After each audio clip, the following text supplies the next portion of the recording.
நமஸ்காரம். மகாபாரதத்தில் சாந்தி பருவத்தில் மோட்ச தர்மத்தை சேவித்துக் கொண்டிருக்கின்றோம். நேற்று நாம் சேவித்துக் கொண்டிருந்த அத்தியாயத்தில் பஞ்சசசிகர் ஜனகருக்கு நாஸ்திக மதம் முதலியவற்றை கண்டித்து சொல்லிக் கொண்டிருந்தார். அதில் இன்னும் மீதம் உள்ளது. அதை நிறைவு செய்து அடுத்த அத்தியாயத்தையும் இன்று நாம் சேவிப்போம். அத்தியாயம் தொடர்கிறது. இந்த அவித்யை முதலியவை சூக்ஷ்மமாய் இருக்கும் பொழுது சைத்தன்யமற்றதும் மரண தர்மமும் உள்ளதுமான சரீரமானது நாசமடைந்தால் அதிலிருந்து வேறு சரீரம் உண்டாகிறது. அவித்யை முதலியவை ஞானத்தால் நாசமடைந்தால் அது அழிவில்லாத மோட்சம் என்றும் சொல்லுகிறார்கள். இதுவும் சரியல்ல.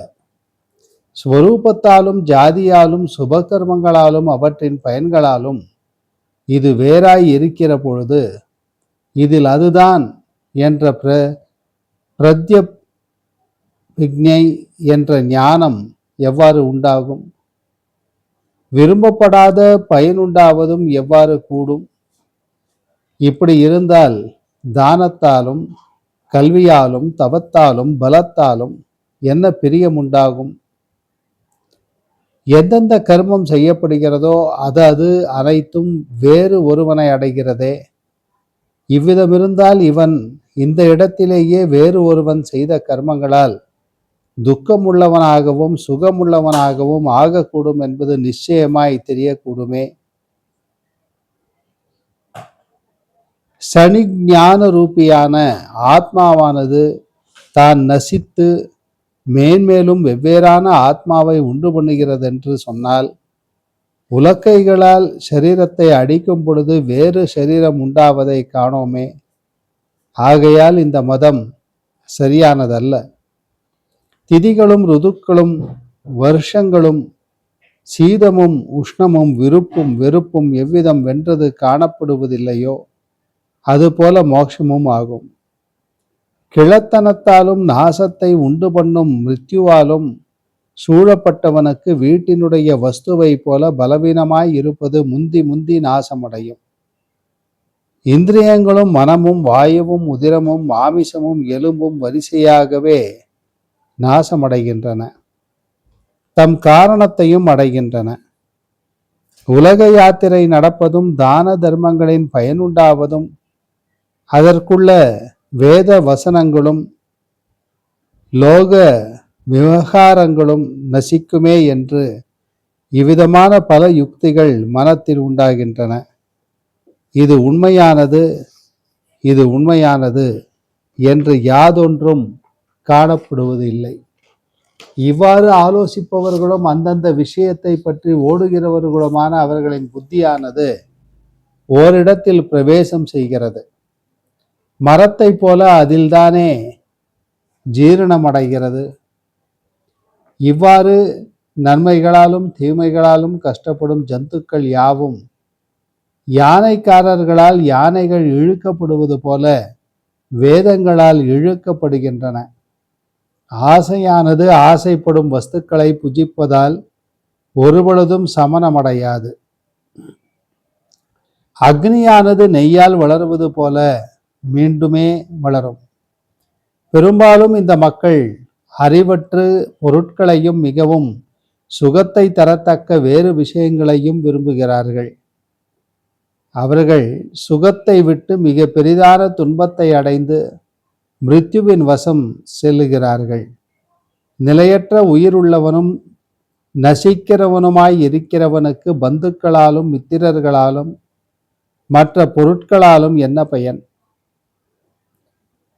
யார் யாவற்றை மேலிட்டு செல்லுகிறானோ அவன் க்ஷணத்தில் சென்று திரும்பாமல் இருப்பான். பூமியும் ஆகாயமும் ஜலமும் அக்னியும் வாயுவும் எப்பொழுதும் சரீரத்தை பாதுகாக்கின்றன என்ற இந்த விஷயத்தை தெரிந்து கொண்ட பின் ஆசை எவ்வாறு உண்டாகக்கூடும்? நசிக்கும் தன்மை உள்ள இவனுக்கு செய்ய வேண்டிய கர்மம் இல்லை என்று சொன்னார். இவ்வாறு கபடமில்லாததும் வேறு கருத்தில்லாததும் மிகவும் சுகமுள்ளதும் தன்னை சாட்சியாக கொண்டதுமான பேச்சை கேட்டு ஜனதேவன் எனும் அரசன் வியப்புற்று பின்வருமாறு மீண்டும் வினவத் தொடங்கினான் என்பதோடு இந்த அத்தியாயம் நிறைவு பெறுகிறது. அடுத்ததாக அடுத்த அத்தியாயத்தில் பஞ்சசசிகர் கர்ம பலன்களை ஜனகனுக்கு சொல்லியதுதான் சேவிக்கிருக்கின்றோம். அரசனான ஜனகன் உத்தமரான பஞ்சசசிகரியால் அந்த ரிஷியால் அறிவிக்கப்பட்டு மீண்டும் சரீரத்தை விட்டு விலகிய பொழுதுள்ள பிறப்பையும் பிறப்பில்லாத மோட்சத்தையும் பற்றி அவரிடம் கேட்க தொடங்கினார். ரிஷியே, சரீரத்தை விட்ட பின் ஒருவனுக்கு விசேஷமான அறிவு இல்லாமல் போனால் இவ்விதம் இருக்கும் பொழுது அஞ்ஞானம்தான் என்ன செய்யக்கூடும்? ஞானம்தான் என்ன செய்யக்கூடும்? இதை பாரும், யாவும் விநாசத்தில் முடிவு பெறும். ஜாக்கிரதை உள்ளவனோ அஜாக்கிரதை உள்ளவனோ என்ன விசேஷத்தை செய்ய போகிறான்? பஞ்சபூதங்களில் பற்றுதல் இல்லாமையோ அல்லது விநாசத்தை அடையத்தக்க அவைகளில் பற்றுதலோ எதற்காக தத்துவ ஞானத்தை உண்டு பண்ணி கொள்ள வேண்டும்? இதில் உண்மையான நிச்சயம் எது என்று கேட்டார். அஞ்ஞானத்தால் மறைக்கப்பட்டவனும் நோயாளியைப் போல மயக்கம் கொண்டவனுமான ஜனதேவனை மீண்டும் நல்மொழிகளால் சமாதானம் செய்து அறிவுள்ள பஞ்சசசிகர் இதற்கு பதில் சொல்ல தொடங்கினார். இந்த மோட்ச விஷயத்தில் விநாசத்தில் முடிவு என்பது இல்லை, விசேஷ ஞானத்தில் முடிவென்பதும் இல்லை. சரீரம், இந்திரியங்கள், மனம் இவைகளின் இந்த சேர்க்கையானது கர்மங்களில் ஒன்றை ஒன்று அடுத்திருந்தாலும் வெவ்வேறாக இருக்கிறது. ஆகாயம், வாயு, அக்னி, ஜலம், பூமி என்ற 5 பூதங்களும் அந்த சரீரம் முதலியவைகளுக்கு காரணமாக இருக்கின்றன. அந்த 5 பூதங்கள் இயற்கையால் சேர்ந்து நிலை பெற்றிருக்கின்றன. சுபாவத்தால் விலகி செல்கின்றன. சரீரத்தில் உள்ள இடைவெளி ஆகாயமும் பிராணன் வாயுவும் சூடு அக்னியும் ஈரமுள்ளது ஜலமும் கடினமானவை பூமியை சேர்ந்தவனுமாய் இருக்கின்றன. இவ்வாறு 5 பூதங்களின் சேர்க்கையான இந்த சரீரமும் பலவிதமாய் இருக்கிறது. நான் என்ற பதத்தின் பொருளும் பிராமணர்களுக்கு உத்தமமானதும் புத்தியின் உருவத்துடன் சேர்ந்ததும் வாக்குகளுக்கு எட்டாததும் நித்தியமாய் இருப்பதும் எதுவோ அது இவ்விதம் தெரிந்து கொள்ளத்தக்கதாகும். ஞானமானது அறிவு அறியத்தக்கது. அப்படியே அறிவிற்கு காரணம் என்று 3 விதமாக சொல்லப்படுகிறது. கர்மங்கள் அனைத்திற்கும் காரணமானவைகளின் சுருக்கம் புத்தி, ஜாட்டரா அக்னி, பிராணவாயு என்று 3 விதமாகும்.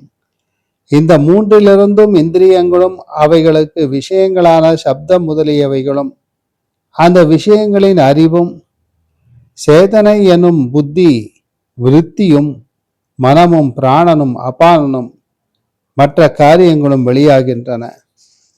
பிராணன் முதலியவைகளின் காரியங்களும் ஞானேந்திரியங்களின் காரியங்களும் ஆத்மாவில் சேர்க்கையை அடைந்தவை அல்ல. அவைகள் அந்த ஆத்மாவின் புத்திரன் போன்ற அந்த மனத்தை காரணமாக கொண்டவன். பரனான அந்த புருஷன் அறிவே வடிவமாய் இருக்கின்றான். செவி, துவக்கு, நா, கண், மூக்கு என்ற இந்த 5 இந்திரியங்களும் மனத்தை காரணமாக கொண்டு செல்லுகின்றவைகளும் அதற்கு உட்பட்டவைகளுமாய் இருக்கின்றன. அவைகளில் சேத்தனை என்னும் புத்தியானது ஆத்ம சைத்தன்யத்துடன் இருந்து கொண்டு 3 விதமாய் நிலை பெற்றிருக்கிறது. அந்த புத்தியை சுகம் என்னும் துக்கம் என்றும் சுக துக்கமல்லாத ஒரு நிலை என்றும் கூறுகிறார்கள்.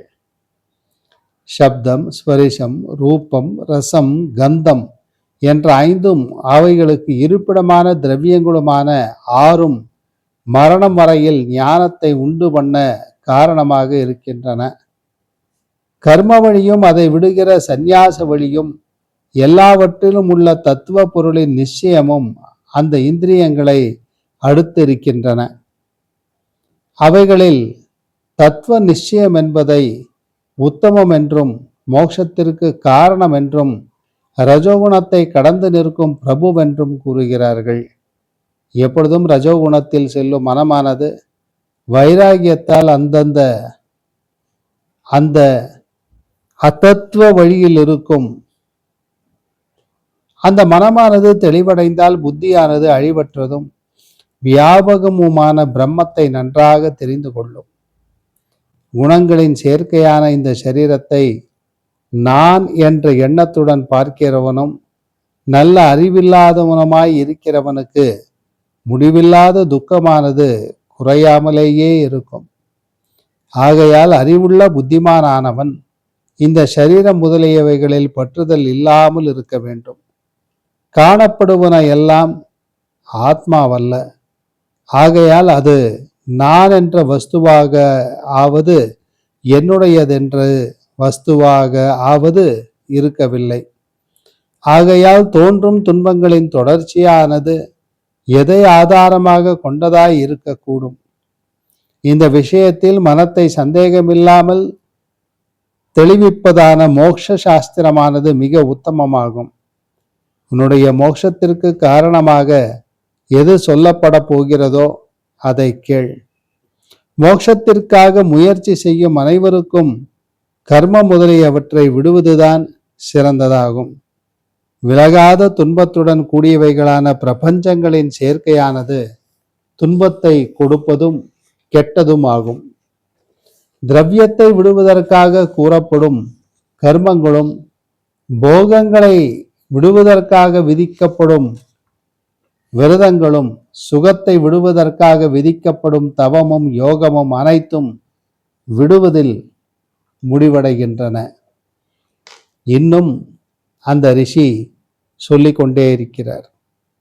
ஜனகரும் ஆவலுடன் கேட்டுக்கொண்டுதான் இருக்கிறார்.